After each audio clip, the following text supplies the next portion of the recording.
Hi everyone. So I wanted to add this at the beginning of this video that you're about to see, because the reason is because I filmed that video that is attached to this introduction at like 3:30 in the morning, which I do mention in the video, and I am just like, I say I'm not tired in it, but my mind is tired. And so if I babble or I seem out of sorts, that's the only reason why.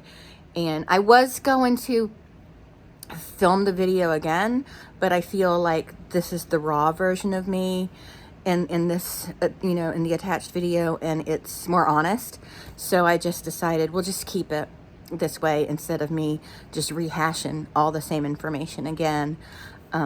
So again, after you watch the video, please kindly share your opinions. I'm not like Josh from Dad's Challenge podcast. If you disagree with me, I'm not going to hate you. I kind of see both sides, and you'll see when you watch this video. But anyway, I just wanted to say that. I'm sorry. Thank you so much. Hi everybody, I'm Dawn. Welcome to my channel. Thank you for visiting with me today. It is currently 3:30 a.m. and I couldn't sleep because I was thinking about Madeline Soto and a comment I received on a video I made the other day about her when I was doing my own little commentary on her father, Tyler Wallace's interview with WFTV.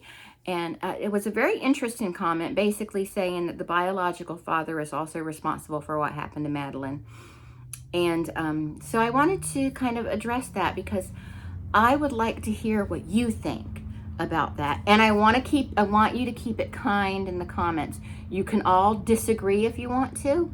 Disagreement is fine. Being ugly towards each other is not.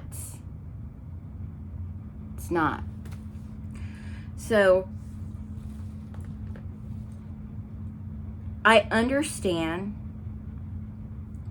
why someone would feel that the biological father is to blame. The person made very good points in their comment. You can go read it. I don't have my device available to read I guess I could just go get it, but I don't want to wake Eric up. But I just found it to be a very interesting comment, and something to use to start a conversation. Because why are we so quick to blame the mom but rarely point a finger at the dad? Now, I understand this situation, it's a little different because Dad was living in Texas, Madeline was living in Florida, and plus Jen has been very shady in her interviews and stuff. She has had several inconsistencies, and we just can't believe what she says because of the inconsistencies in her story. Like, she told the police the last time she saw her was in the morning when she was getting ready for school, but she told WFTV she saw her the night, or talked to her the night before when she was going to bed. So which was it? Then, and how did she see her at 8 something in the morning when the police now know that at 8:19 Madeline was already deceased? And her inconsistencies are, they're, in my mind, they're pretty big. It wasn't like someone misspoke. They're pretty significant inconsistencies, or let's just call them they are lies. Let's just call it that. Tyler, from what I understand, he spoke to Madeline often.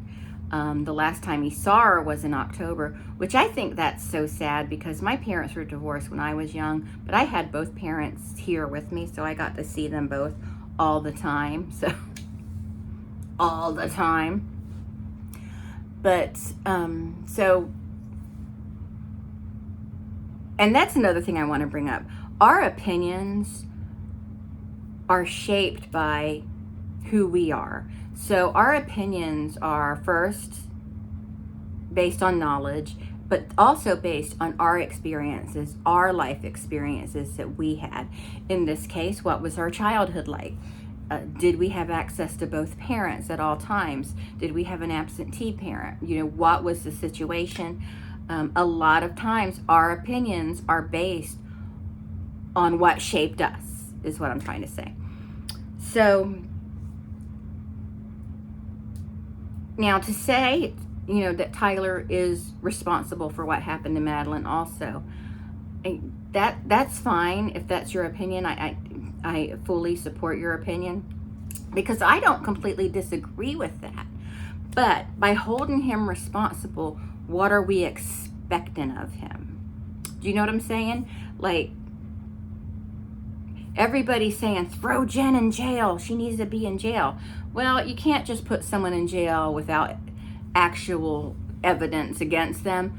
But what, well, I mean, you can put them in jail if you have evidence enough to back up your claims that you're going to take them to court. But that's a whole other conversation. But what do we want Tyler to do? If he is responsible for what happened to Madeline also, what do we want from him? Because if we're going to go down that road, I think most of the adults in Madeline's life are responsible for what happened to her. I do. I think her grandmother, her aunt, absolutely her mother, maybe even her teachers. Why didn't anyone notice? Like, teachers are trained to notice.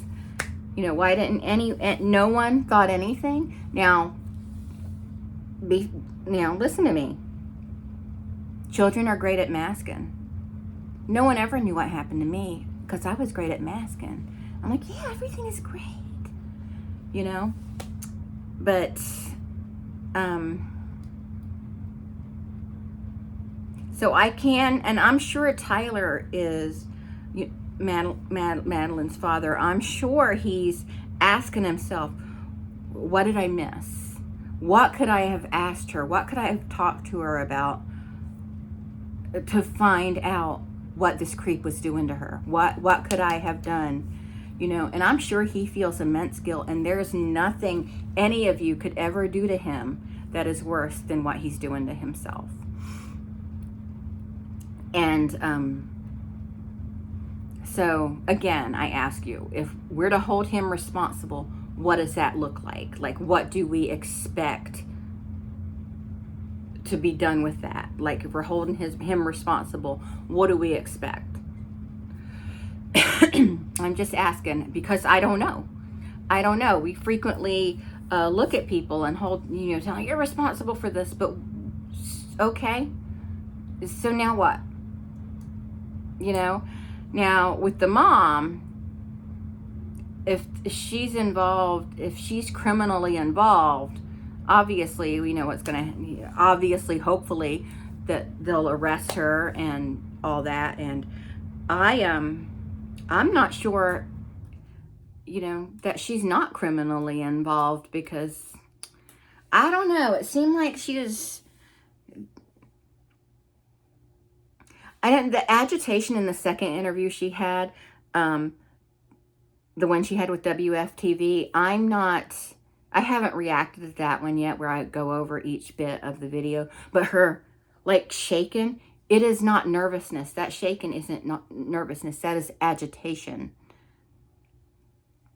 So, I mean, it's also nervousness, but it's an agitated nervousness. It's like a, I ain't gonna get out of this. You know what I mean? And I don't know.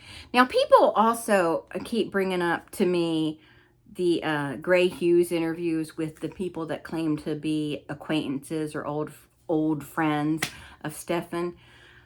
I have not seen any evidence of them being vetted. I haven't seen any evidence of them being like verified that they were involved in Stefan Stern's life at some point. I mean, I can call a YouTuber and say, I'm an ex-girlfriend of Stefan Stern's, and, you know, talk all kinds of crap about him. I don't know that man. I know he's a piece of garbage, but you know, anybody can do that. You know what I mean? So those interviews I take with a grain of salt, and I really do. I don't consider them in my opinions. I don't need anybody telling me stories about Stephen Stearns to know he's garbage. But again, this video isn't about Stephen Stearns. This is about Tyler Wallace, about the parental units. And why do we always blame the mom? In this case, I understand why we're blaming the mom, but it always seems anytime something happens to a kid and it makes it into the news, we're so quick to blame the mom. Even if there's a mom and biological father in the household, we blame the mom. And I know it's because frequently it is the mom. So we're conditioned and we're jaded. But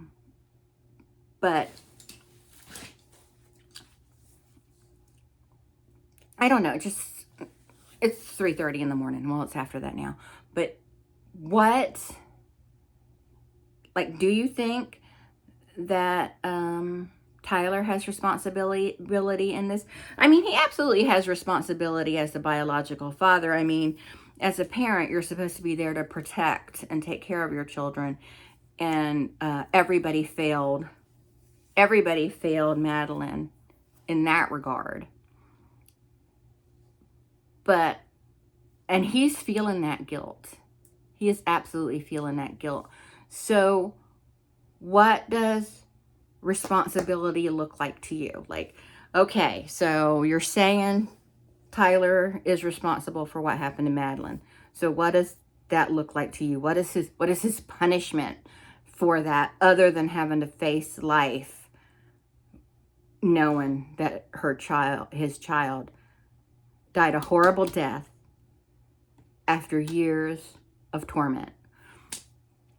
You know, because I don't think there's anything any of us could do to him to make him feel worse than he's going to feel for the rest of his life.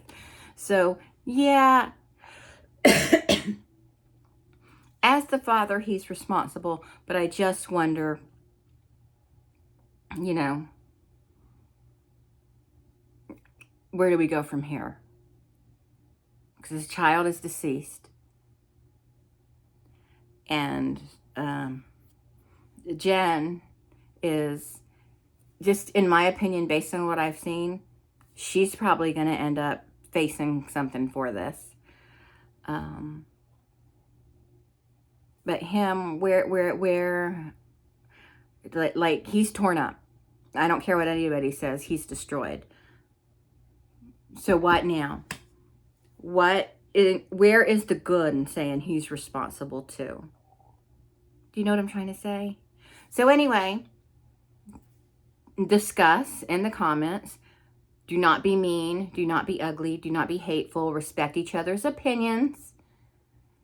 And, you know, just be a good human. Be a good human in my comments. And, yeah, that's really it. I've got to try to go to sleep because it's so late. And, yeah. Anyway, that's it. Thanks you so much for, I'm like, thanks you. I got to go to bed. I'm starting to sound like a drunk person. But thank you so much for watching, and I'll talk to everyone later. Bye.